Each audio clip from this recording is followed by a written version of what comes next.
Le casque doit être léger et confortable.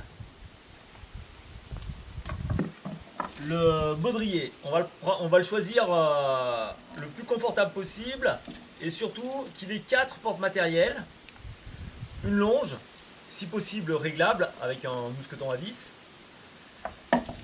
Derrière à droite, donc sur un porte matériel de derrière sur le baudrier, j'ai mis mon réverso avec 2 mousquetons, un tout petit mousqueton qui va me permettre de porter les chaussures au baudrier, parce que comme j'ai un petit sac, je ne pourrais pas les mettre dans le sac.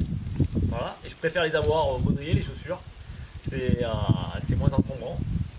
Ensuite, la micro-traction. Ça, c'est pour aider mon second s'il a des petits soucis. Un maillot rapide pour une éventuelle réchappe, hein, pour descendre en rappel, voilà. Une cordelette pour m'auto-assurer dans le rappel. Et un couteau accroché au baudrier. Le couteau, il va me servir à, par exemple, changer les cordelettes d'un relais, par exemple. Le sac à dos. Le sac, il doit être petit, pas encombrant du tout. Celui-là, il fait 6 litres, mais on prend jusqu'à 10 litres maximum. Au-delà, c'est trop encombrant et on est gêné pour grimper. Donc, dans mon sac à dos, j'ai une boisson nutritionnelle, ça c'est mon casse-croûte. J'ai le topo du site d'escalade. Hein, c'est bien d'avoir le topo plutôt que d'avoir que la feuille. Parce que souvent, quand on ne connaît pas le secteur, si on a le topo que de la voie, on va chercher, on va avoir du mal à se repérer. Donc, j'hésite pas à prendre tout le topo. Des mouchoirs. Une lampe frontale. C'est bien pratique. Une cagoule. Facile à mettre sous le casque. Voilà, quand on a froid, on protège les extrémités, on protège la tête. Et là, ça va tout de suite beaucoup mieux. Une petite pharmacie avec quelques bandes, des ciseaux, un peu de désinfectant, une pince, voilà, une petite couverture de survie.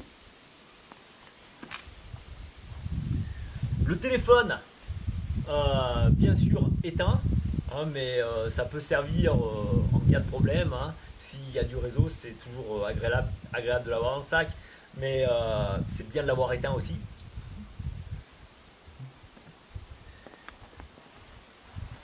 J'ai un coupe-vent indispensable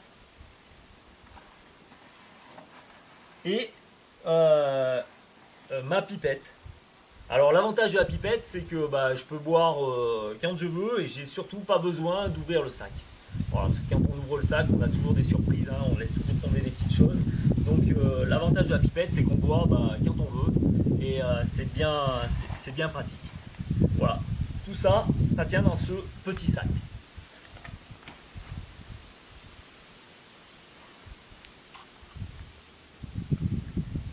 Alors, en grande voie, je prends 16 dégaines, les plus grandes possibles pour éviter le tirage.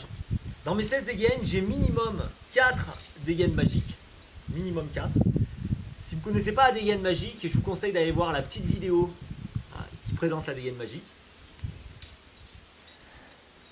Ensuite, je prends des anneaux de 120 avec des gros mousquetons, des mousquetons à vis. 2 anneaux de 120, ça c'est pour la mise en place de mes relais. J'ai bien sûr une corde de rappel, minimum 2 x 50 mètres. Personnellement, je prends une 2 x 60, c'est bien agréable. Quelquefois, je peux m'amuser à doubler des longueurs. Et j'ai des chaussons, le plus confortable possible, mais quand même pas trop. Hein. Sinon, on perd un petit peu en précision. Donc il faut des chaussons qui s'enlèvent vite, avec des scratchs c'est bien agréable. Et voilà.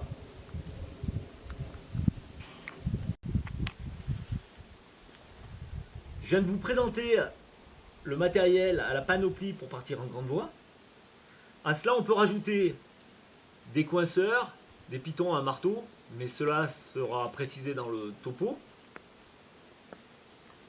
Je pense que j'ai rien oublié. Ah, si, pourquoi pas prendre un guide.